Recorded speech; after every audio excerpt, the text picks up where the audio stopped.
নতুন বছরের প্রথম দিনেই পশ্চিম মেদিনীপুরের শালবনির মহামায়া মন্দিরে পুজো দিয়ে রাজ্যবাসীর জন্য প্রার্থনা করলেন মেদিনীপুর লোকসভা কেন্দ্রের বিজেপি প্রার্থী অগ্নিমিত্রা পাল। মন্দিরে পুজো দিয়ে তিনি আশীর্বাদ চাইলেন রাজ্যবাসীর জন্য। এদিন পথ চলতি মানুষকে নতুন বছরের শুভেচ্ছা জানানোর পাশাপাশি রাজ্যকে জঙ্গি মুক্ত করার প্রার্থনাও জানিয়েছেন তিনি।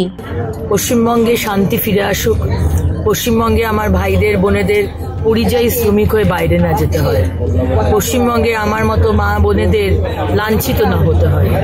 পশ্চিমবঙ্গ আজকে জঙ্গিদের আশ্রয় দিচ্ছে, জঙ্গি তৈরি করছে, আজকে সেইটা যেন না করতে হয়। আজকে আমরা ইসরো সায়েন্টিস্ট তৈরি করব, জঙ্গি তৈরি করব না।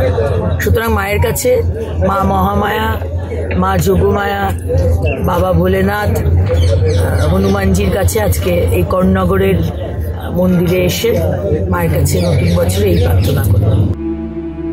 পশ্চিম মেদিনীপুর থেকে নিজস্ব প্রতিনিধির রিপোর্ট, এনএম নিউজ।